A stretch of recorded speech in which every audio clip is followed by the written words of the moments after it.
महाभारत की शिक्षा हर काल में प्रासंगिक रही है। महाभारत को पढ़ने के बाद इससे हमें जो शिक्षा या सबक मिलता है उसे याद रखना भी जरूरी है।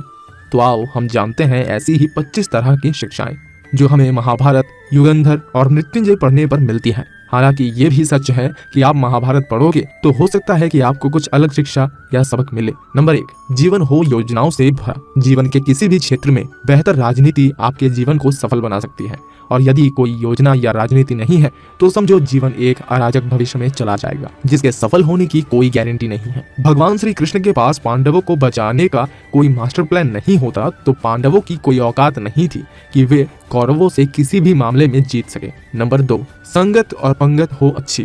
कहते हैं कि जैसी संगत वैसी पंगत, और जैसी पंगत वैसा जीवन।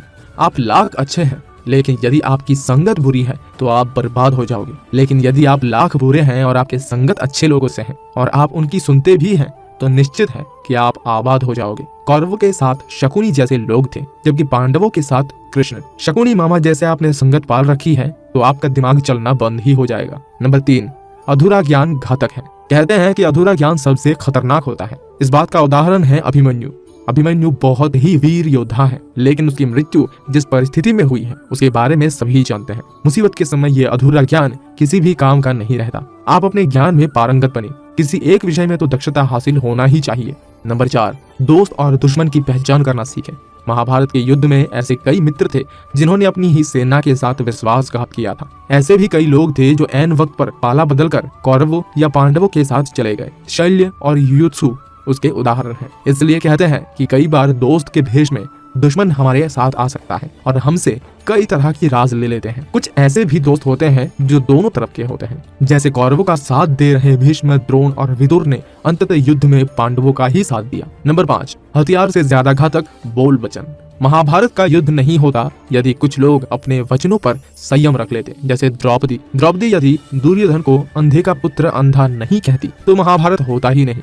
शिशुपाल और शकुनी हमेशा चुभने वाली बातें ही करते थे, लेकिन उनका हश्र क्या हुआ ये भी आप जानते हैं। सबक ये है कि कुछ भी बोलने से पहले हमें ये सोच लेना चाहिए कि इसका आपके जीवन और परिवार या राष्ट्र पर क्या असर होगा। नंबर 6, जुए सट्टे से दूर रहें। शकुनी ने पांडव को फंसाने के लिए जुए का आयोजन किया था, जिसके चलते पांडवों ने अपना सब कुछ दांव पर लगा दिया था। अंत में उन्होंने द्रौपदी को भी दांव पर लगा दिया था। ये बात सभी जानते हैं कि फिर क्या हुआ था। अंततः जुए, सट्टे, षड्यंत्र से हमेशा दूर रहो। ये चीजें मनुष्य का जीवन अंधकार में बना देती हैं। नंबर 7, सदा सत्य के साथ रहो। कौरवों की सेना पांडवों की सेना से कहीं ज्यादा शक्तिशाली थी। एक से एक योद्धा और ज्ञानी जन कौरवों के साथ रहे थे। पांडवों की सेना में ऐसे वीर योद्धा नहीं थे। कहते हैं विजय उसकी नहीं होती जहाँ लोग ज्यादा होता है, ज्यादा धनवान है या बड़े पदाधिकारी।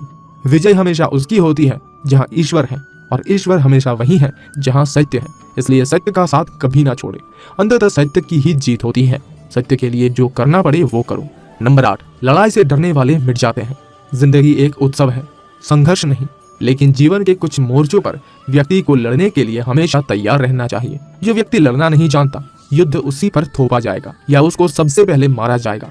महाभारत में पांडवों को ये बात श्री कृष्ण ने अच्छे से समझा दी थी। पांडव अपने बंधु बांधवों से लड़ना नहीं चाहते थे, लेकिन श्री कृष्ण ने समझाया कि जब किसी मसले का हल शांतिपूर्ण तरीके से नहीं होता है तो फिर युद्ध ही एकमात्र विकल्प बच जाता है। कायर लोग युद्ध से पीछे हटते हैं। युद्ध भूमि पर पहुंचने के बाद भी अर्जुन युद्ध नहीं करना चाहता था। तब भगवान श्री कृष्ण ने उसे कहा था कि ना कोई मरता है और ना कोई मारता है, सभी निमित्त मात्र है। आत्मा अजर अमर है, इसलिए मरने या मारने से क्या डरना। नंबर 9, खुद नहीं बदलोगे तो समाज तुम्हें बदल देगा। जीवन में हमेशा दानी, उदार और दयालु होने से काम नहीं चलता। महाभारत में जिस तरह से कर्ण की जिंदगी में उतार चढ़ाव आए, उससे यही सीख मिलती है कि इस क्रूर दुनिया में अपना अस्तित्व बनाए रखने के लिए कितना संघर्ष करना होता है, जो कि काफी मुश्किल है। इसलिए समय के हिसाब से बदलना जरूरी है, लेकिन वो बदलाव भी उचित है जिसमें सभी का हित हो। कर्ण ने खुद को बदलकर अपने जीवन के लक्ष्य को हासिल कर लिया था, लेकिन वो फिर भी महान नहीं बन सके क्योंकि उन्होंने अपनी शिक्षा का उपयोग समाज से बदला लेने की भावना से किया। बदला की भावना से किया गया कोई भी कार्य आपके समाज का हित नहीं कर सकता। नंबर 10, शिक्षा का सदुपयोग जरूरी है। समाज ने एक महान योद्धा कर्ण को तिरस्कृत किया था, जो समाज को बहुत कुछ दे सकता था, लेकिन समाज ने उसकी कद्र नहीं की क्योंकि उसमें समाज को मिटाने की भावना थी। कर्ण के लिए शिक्षा का उद्योग समाज की सेवा करना नहीं था, अपितु वो अपने सामर्थ्य को आधार बनाकर समाज से अपने अपमान का बदला लेना चाहता था। समाज और कर्ण दोनों को ही अपने अपने द्वारा किए गए अपराध के लिए दंड मिला और आज भी मिल रहा है। कर्ण यदि ये समझता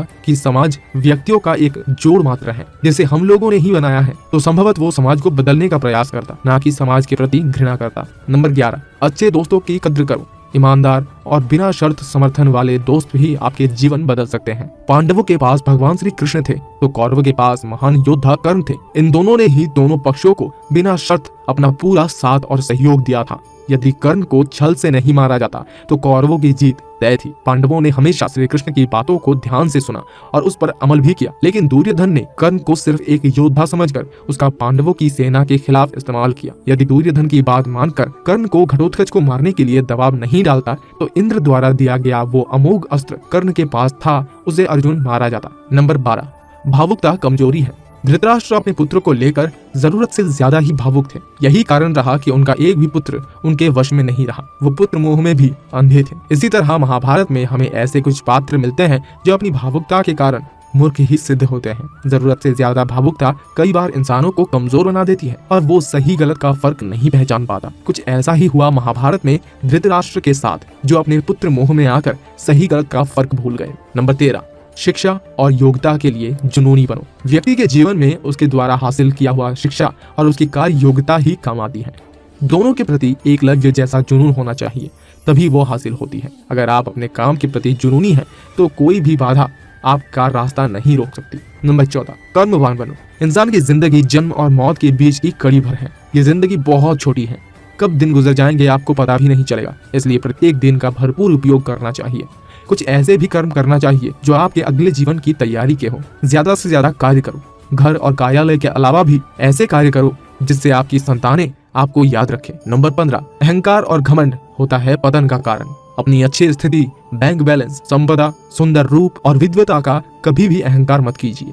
समय बड़ा बलवान है। धनी, ज्ञानी, शक्तिशाली पांडवों ने वनवास होगा और अति सुंदर द्रौपदी भी उनके साथ वनों में भटकती रही। समय के खेल निराले हैं। जिस अम्बा का जीवन भीष्म के कारण बर्बाद हो गया था, उसने श्रीखंडी के रूप में जन्म लेकर भीष्म से बदला लिया। महाभारत में ऐसे कई उदाहरण हैं जिनसे ये प्रेरणा मिलती है कि घमंड को पतन का कारण बनने में देर नहीं लगती। नंबर 16, कोई भी संपत्ति किसी की भी नहीं है। अत्यधिक लालच इंसान की जिंदगी को नर्क बना देता है। जो आपका नहीं है उसे अनीतिपूर्वक लेने, हड़पने का प्रयास ना करे। आज नहीं तो कल उसका दंड अवश्य मिलता है। भगवान श्री कृष्ण कहते हैं, आज जो तेरा है, कल यानी कि बीता हुआ कल किसी और का था और कल यानी कि आने वाला कल किसी और का हो जाएगा। अंततः संपत्ति और वस्तुओं से आसक्ति मत पाल, ये तेरी मृत्यु के बाद यही रह जाएंगे। अर्जित करना है तो परिवार का प्रेम और अपनत्व अर्जित करे, जो हमेशा तेरे साथ रहेगा। नंबर 17, ज्ञान का हो सही क्रियान्वयन। शिष्य या पुत्र को ज्ञान देना माता पिता एवं गुरु का कर्तव्य है, लेकिन सिर्फ ज्ञान से ही कुछ हासिल नहीं होता। बिना विवेक समृद्धि के ज्ञान अकर्म या विनाश का कारण बन सकता है। इसलिए ज्ञान के साथ साथ विवेक और अच्छे संस्कार देना भी जरूरी है। हमने ऐसे कई व्यक्ति देखे हैं जो है तो बड़े ज्ञानी, लेकिन व्यक्तित्व से दब्बू या खब्बू है या किसी जंगल में धुनी रमा कर बैठे हैं। उनके ज्ञान से ना तो परिवार का हित हो रहा है और ना ही समाज का। ऐसे लोगों को कहते हैं अपने मियाँ मिठू, खुद लिखे और खुद ही बाँचे।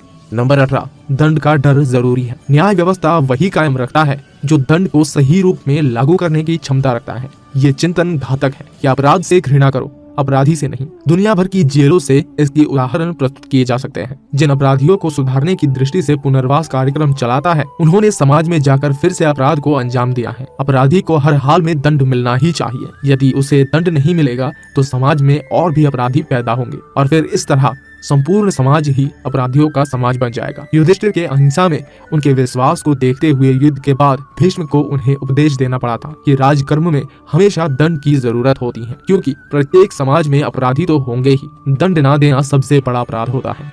नंबर 19, न्याय की रक्षा जरूरी है।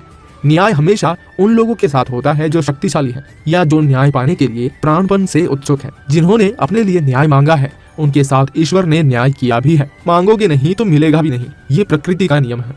गुरु द्रोणाचार्य ने कर्ण और एकलव्य के साथ जरूर अन्याय किया था, लेकिन आज दुनिया अर्जुन को सर्वश्रेष्ठ धनुर्धर नहीं मानती, क्योंकि कर्ण और एकलव्य ने हमेशा न्याय की मांग की और अंत में आज दुनिया उन्हें श्रेष्ठ धनुर्धर कहती है। महाभारत हमें सिखाती है कि न्याय की रक्षा करना जरूरी है, लेकिन ये भी एक कटु सत्य है कि न्याय सिर्फ शक्तिशाली लोगों के ही साथ होती है। नंबर 20, छिपे हुए को जानने का ज्ञान जरूरी है। ये जगत या व्यक्ति जैसा होता है वैसा कभी दिखाई नहीं देता, अर्थात लोग जैसे देखते हैं वैसे होते नहीं, चाहे वो कोई भी हो।